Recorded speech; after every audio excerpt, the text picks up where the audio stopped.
Pregnancy में क्या करने से शिशु अच्छे वज़न का पैदा होता है, क्या करने से बच्चे का जो वेट होता है वह बढ़ता है। ये बहुत ही कॉमन सवाल है। हर प्रेग्नेंट महिला ये जानना चाहती है कि कैसे उसका बच्चा एक स्वस्थ, एक हेल्दी, अच्छे वेट का बच्चा पैदा हो। कोई भी महिला खुद बहुत वेट गेन नहीं करना चाहती, लेकिन ये ज़रूर चाहती है कि उसका जो बच्चा है उसका वेट अच्छा हो।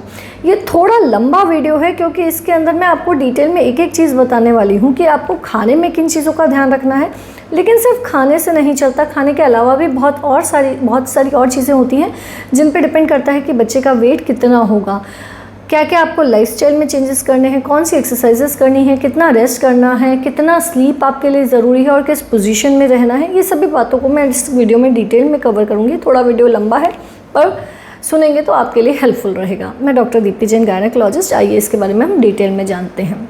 बहुत बार महिला अच्छे से खा पी रही होती है, लेकिन जब चेकअप के लिए जाती है, हम लोग भी देखते हैं कई बार, तो देखते हैं कि फीमेल का वज़न यानी महिला का वज़न तो बढ़ गया है, लेकिन बच्चा ऑप्टिमम वेट का नहीं होता, यानी कि बच्चा का वेट कम की साइड में चल रहा होता है। तो सिर्फ प्रेगनेंसी के दौरान ऐसा नहीं कि आपको बहुत सारा खा लेना है, कैलोरी इंटेक बढ़ा देना है जिससे कि आपका वज़न बढ़ जाए और आप ये सोचें कि उससे बच्चे का वज़न भी बढ़ जाएगा। जी नहीं, ऐसा नहीं होता। बच्चे का वज़न बढ़ने के लिए आपको डाइट के अंदर कुछ पर्टिकुलर चीज़ों का ध्यान रखना रहता है। तो आइए मैं आपको डाइट के अंदर कौन सी ऐसी पर्टिकुलर चीज़ें हैं जो बच्चे के वज़न बढ़ाने के लिए स्पेसिफिकली मददगार होती हैं, उनके बारे में बताती हूँ। सबसे पहले हम आते हैं ड्राई फ्रूट्स पे। ड्राई फ्रूट्स ये बहुत ही इम्पॉर्टेंट चीज़ है क्योंकि इसे हम पावर पैक कंसीडर करते हैं। इसमें थोड़ा सा महिला खाती है, लेकिन उसके जो फ़ायदे होते हैं वो बहुत सारे होते हैं।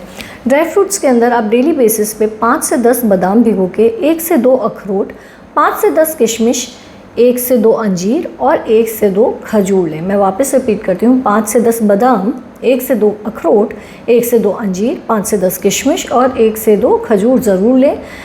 इन चीज़ों को लेने से आपको आयरन अच्छी मात्रा में मिलेगा, फोलेट मिलेगा, जिंक मिलेगा, DHA मिलेगा, प्रोटीन मिलेगा। ये सभी चीज़ें बच्चे का वज़न बढ़ाने में काफ़ी मददगार होती हैं। तो डेली बेसिस पे ये ड्राई फ्रूट्स लेने की आदत डालिए। अगली चीज़ जिससे कि बच्चे के वज़न में काफ़ी मदद मिलती है वह होते हैं डेयरी प्रोडक्ट्स, यानी कि दूध और दूध से बने हुए पदार्थ। दूध, दही, छाछ, योगर्ट, इवन आइसक्रीम भी आप ले सकती हैं। Paneer very helpful. तो मिल्क प्रोडक्ट्स जो होते हैं, मिल्क प्रोडक्ट्स में आपको अच्छी मात्रा में प्रोटीन मिलता है, हाइड्रेटेड भी आप रहते हैं, आपका कैल्शियम का रिक्वायरमेंट पूरा होता है, विटामिन D मिलता है आपको मिल्क से। साथ में जो दही, छाछ, योगर्ट ये वाली चीज़ें हैं ये आपको प्रोबायोटिक्स भी देते हैं। प्रोबायोटिक्स आपके गट का फ्लोरा को मेंटेन करने में हेल्प करता है, जिससे कि आपका इन जनरल प्रेगनेंसी के अंदर जो इंटेस्टाइन का स्वास्थ्य है और जो बच्चे का ग्रोथ है, दोनों ही चीज़ों में मददगार होती हैं ये प्रोबायोटिक्स। तो दूध के साथ साथ ये जो दही, छाछ, योगर्ट वाली चीज़ें हैं ये भी काफ़ी हेल्पफुल रहती हैं। पनीर का मेन फ़ायदा ये रहता है कि उसमें एक साथ काफ़ी अच्छे अमाउंट में प्रोटीन आपकी बॉडी में चला जाता है, तो पनीर का इंटेक भी बढ़ाइए।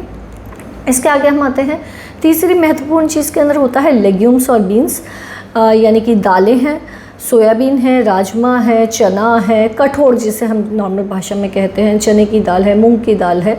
दालों का प्रयोग ज़्यादा कीजिए। मटर है, बीन्स हैं, फलियां हैं, ये चीज़ें आपको मल्टीविटामिन्स देती हैं, फाइबर देती हैं और प्रोटीन देती हैं। ये सभी चीज़ें बच्चे का वज़न बढ़ाने में काफ़ी मददगार रहती हैं, काफ़ी हेल्पफुल रहती हैं। फ्रूट्स तो जैसा हम सभी जानते हैं कि खाने से अच्छा रहता है। पपीता, पाइनएप्पल हम लोग मना करते हैं, लेकिन विटामिन C रिच फ्रूट्स जैसे कि संतरा है, आपका एप्पल्स हैं, आपका अंगूर है, ये सभी चीज़ों को खाने से भी प्रेगनेंसी में काफ़ी मदद रहती है। जो भी सीजनल आपका फल आ रहा है, क्योंकि जो फ्रूट्स होते हैं वो मिनरल्स से भरे हुए होते हैं, साथ में उनके लिक्विड का अमाउंट, यानी कि उससे आप हाइड्रेटेड रहती हैं। साथ में मिनरल्स के अलावा फाइबर भी अच्छे अमाउंट में होता है, प्रचुर मात्रा में मिलता है फ्रूट्स के अंदर, जो आपके डाइजेशन को इम्प्रूव करने में हेल्प करता है, जिससे इन टर्न बच्चे का वेट अच्छा रहता है। जो फ्रूट्स के अंदर पाई जाने वाली शुगर होती है, फ्रक्टोज होती है, वह भी बच्चे की ग्रोथ बढ़ाने के लिए अच्छी रहती है। तो फ्रूट्स का डेली बेसिस पे 2 से 3 फल, जो भी सीजनल फल आपके यहाँ आ रहा है, आम आ रहा है, संतरा आ रहा है, सेब है, सीजनल फल्स डेली 2 से 3 लेने की आदत डालिए। बच्चे का अच्छा वेट होने के लिए काफ़ी यूज़फुल है। हाइड्रेटेड रहना, यानी कि पानी का इंटेक। जी हाँ, आपको लगेगा कि पानी में ऐसा क्या है, पानी तो सभी पीते हैं, पानी को इतनी क्या इम्पोर्टेंस बतानी, लेकिन पानी बहुत इम्पॉर्टेंट होता है क्योंकि अच्छे अमाउंट में पानी पीना इसलिए ज़रूरी होता है क्योंकि जो आपके बच्चे के चारों तरफ एमनियोटिक फ्लूइड होता है। देखिए जो बच्चा है वो गर्भाशय के अंदर एक पानी के बैग में होता है जिसे हम एमनियोटिक सैक कहते हैं। उसके अंदर जो पानी होता है, जो लाइकर होता है, जिसे हम हमारी भाषा में एमनियोटिक फ्लूइड कहते हैं, जब आप अपने खाने के अंदर लिक्विड का इंटेक अच्छी मात्रा में रखती हैं तो एमनियोटिक फ्लूइड भी अच्छी मात्रा में रहता है। और ये जो एमनियोटिक फ्लूइड है ये बच्चे के मूवमेंट्स के लिए, उसके ग्रोथ के लिए बेहद ज़रूरी है। और लास्ट टाइम पे जब डिलीवरी होने का समय होता है तो भी लाइकर का अमाउंट अच्छी मात्रा में होना चाहिए, नहीं तो बच्चा नीचे नहीं खिसकता है। तो अगर आप चाहती हैं कि बच्चे का वज़न बढ़े तो भी लिक्विड ज़्यादा लीजिए, पानी ज़्यादा लीजिए, और आप चाहती हैं कि नॉर्मल डिलीवरी हो उसके लिए भी लिक्विड का अमाउंट अच्छी मात्रा में होना बेहद ज़रूरी है। अगर आप एग्स खाती हैं तो एग्स को भी डेयरी प्रोडक्ट्स की तरह होल फूड्स कहा जाता है, यानी कि उसके अंदर भी प्रोटीन, मल्टीविटामिन्स ये सब अच्छी मात्रा में रहते हैं। तो अगर आप एग्स लेती हैं तो डेली दिन के 1 से 2 एग लीजिए, वो भी काफ़ी यूज़फुल रहते हैं। हरी सब्जियां जैसे पालक है, मेथी है, ब्रोकोली है, ये भी काफ़ी यूज़फुल है। ये वो चीज़ें हैं जो स्पेसिफिकली कुछ ऐसे न्यूट्रिएंट्स रिलीज़ करती हैं जिससे कि बच्चे की तरफ जाता हुआ जो ब्लड फ्लो होता है वह भी इम्प्रूव होता है। होल ग्रेन्स हैं, होल ग्रेन्स यानी कि जैसे कि आप रोटी खा रही हैं तो जो आपका आटा पिसा हुआ है वो बिल्कुल बारीक ना पिसा होकर उसका जो बाहर का लेयर रहता है तो वो अच्छा रहता है। तो बिल्कुल फाइन मैदा की जगह अच्छे प्रॉपर जिसके अंदर बाहर का जो कवरिंग होती है ग्रेन की वो हो तो अच्छा रहेगा, यानी कि मोटा आटा खाएं आप। होल ग्रेन्स लें, होल ग्रेन्स के अंदर जैसे आपके इवन ये जो पॉपकॉर्न जैसी सी चीज़ें होती हैं, मकई वगैरह है, पॉपकॉर्न है, आपका किनोया है, ये सब चीज़ें भी अच्छी रहती हैं, बच्चे की ग्रोथ के लिए हेल्पफुल रहती हैं। बहुत ज़्यादा फाइन प्रोसेस्ड फूड्स लेना अवॉइड कीजिए, जैसे कि मैदा से बनी हुई चीज़ें हैं, ब्रेड है, बिस्किट्स हैं।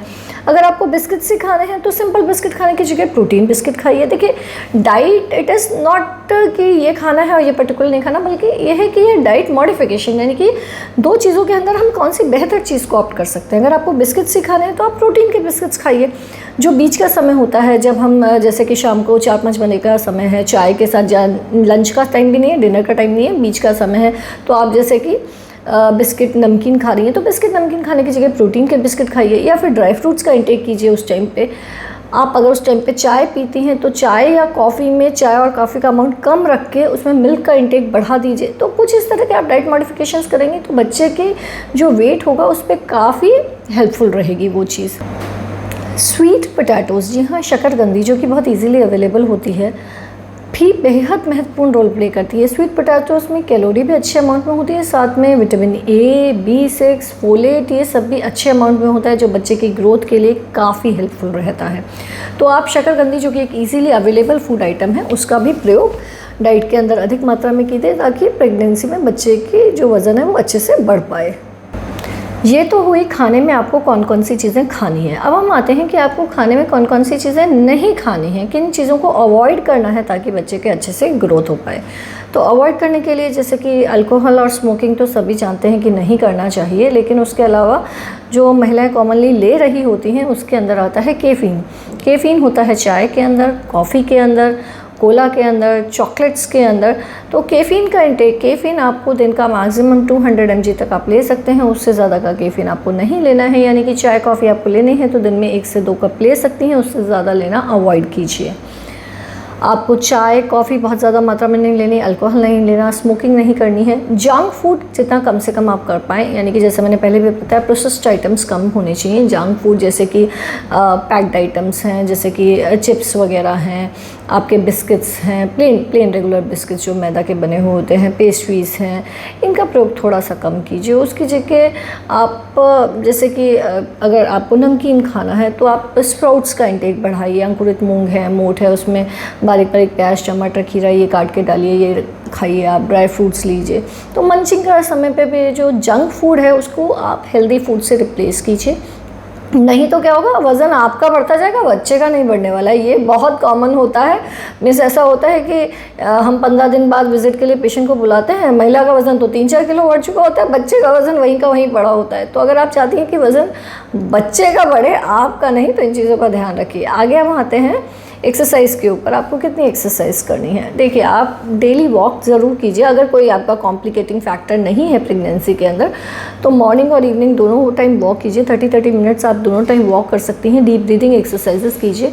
अच्छी मात्रा में जब आपकी बॉडी में ऑक्सीजन रहेगा तो वो भी बच्चे की अच्छी ग्रोथ के लिए काफ़ी हेल्पफुल रहेगा।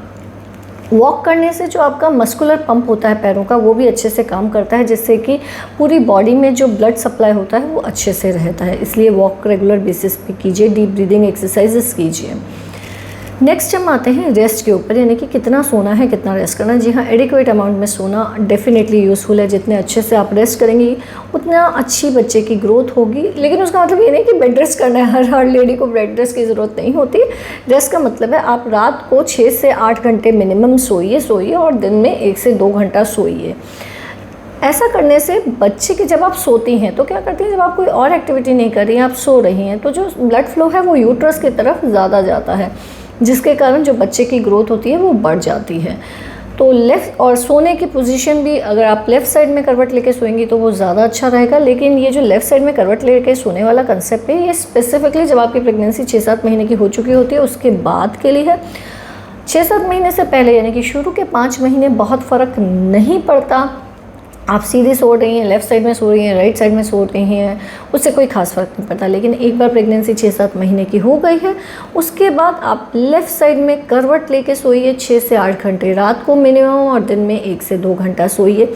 आपका जो भी अपना रूटीन काम है, घर का काम है, ऑफिस का काम है, अपना काम कीजिए। काम करने के बाद आप रेस्ट कीजिए, यानी कि बिना फालतू खड़े नहीं रहिए। या तो आप वॉक करें, दैट इज़ ओके, लेकिन बिना फालतू खड़े नहीं रहना। बहुत सी लेडीज़ को आदत होती है, काम वाम सब हो गया, फिर सिर्फ बातें करने के लिए या जस्ट ऐसे ही खड़ी रहती हैं, तो वो बिना फालतू खड़े नहीं रहना है। बिना फालतू खड़े रहने से क्या होता है, पैरों के अंदर जो सूजन होती है वो भी बढ़ती है, प्रॉपर ब्लड सप्लाई नहीं रहता है। तो आप बिना फालतू खड़े नहीं रहिए, अपना काम कीजिए, फिर उसके बाद रेस्ट कर लीजिए। अगर आपके पैरों में सूजन रहने की ज़्यादा शिकायत रह रही है तो जब आप बैठें तो सामने एक कुर्सी या स्टूल और रख लीजिए और उसके ऊपर पैर सीधे करके रखेंगे, तो जो सूजन है वह भी थोड़ी कम की साइड में रहेगी। सूजन वहाँ कम होगी तो उधर दूसरी तरफ बच्चे की तरफ जाने वाला ब्लड सप्लाई ज़्यादा अच्छा रहेगा। इसलिए आप एडिक्वेट रेस्ट के ऊपर ध्यान दीजिए। लिक्विड्स के बारे में मैंने आपको पहले ही बता दिया है कि अच्छी मात्रा में आपको लेना ही लेना है। आपको शांतचित्त रहना है, पॉजिटिव माइंडसेट रखना है और हैप्पी रहना है। That is very important. हम लोग हमेशा कहते हैं, जब महिला इवन प्रेगनेंसी प्लान भी कर रही होती है तब भी हम ये समझाते हैं कि आप टेंशन मत लीजिए, स्ट्रेस मत कीजिए, क्योंकि जो स्ट्रेस होता है वो फीमेल हार्मोन्स को डिस्टर्ब कर देता है। उस डिस्टर्बेंस के कारण प्रेगनेंसी के अंदर भी जो बच्चे की ग्रोथ होती है वो बहुत अच्छी नहीं होती। तो आप अच्छे से रिलैक्स्ड रहिए, डीप ब्रीदिंग एक्सरसाइजेस कीजिए, मेडिटेशन कर सकती हैं तो that will be helpful. Positive रहिए, माइंडसेट बहुत बार इवन आजकल बहुत कॉमन हो गया है। एक तो कम्युनिकेशन बहुत बढ़ गया है लोगों का आपस के बीच में। तो क्या होता है, जैसे बहुत महिलाएं बहुत टेंशन में होती है कि कहीं मेरे बच्चे को कुछ हो तो नहीं जाएगा, प्रेगनेंसी में कोई प्रॉब्लम तो नहीं हो जाएगी, ऐसा तो नहीं होगा कि बच्चे की ग्रोथ नहीं होगी। वो ऐसा इसलिए सोचने लग जाती हैं क्योंकि क्या होता है, सराउंडिंग में कोई एक आधा किसी के साथ ऐसा केस हो चुका होता है, तो वो उसी चीज़ को लेके सोचती रहती हैं और टेंशन करती रहती हैं। तो आप नेगेटिव थॉट्स अपने दिमाग से निकाल के, जिन आपके सराउंडिंग में ऐसे 100 बच्चे कम से कम होंगे या 100 महिलाएं ऐसी रही होंगी, आपने देखा होगा, जिन्होंने हेल्दी बच्चों को जन्म दिया है, तो उनके बारे में सोचिए। नेगेटिव थॉट्स कम रखिए, पॉजिटिव रहेंगी, पॉजिटिव थॉट्स रहेंगी तो भी बच्चे की ग्रोथ में हेल्पफुल रहेगी। अच्छा, जो भी आपकी हॉबी है वो कीजिए। अच्छा, म्यूज़िक, लाइट म्यूज़िक चीज़ें, लाइट म्यूज़िक सुन सकती हैं आप। रीडिंग की हैबिट है तो कुछ अच्छी बुक्स वगैरह रीड कर सकती हैं। ये चीज़ें भी बच्चे के लिए अच्छी रहती हैं। जैसे बच्चे से बात करना, वो भी बच्चे की ग्रोथ को स्टिमुलेट करता है। बहुत सी महिलाएँ प्रेगनेंसी के दौरान बच्चे से बात करती हैं, तो ठीक है, आप कर सकती हैं, that is really helpful, no problem, you can do that. तो ये चीज़ें छोटी छोटी चीज़ें हैं, लेकिन ये बच्चे की ग्रोथ के लिए डेफिनेटली इम्पॉर्टेंट रोल प्ले करती हैं।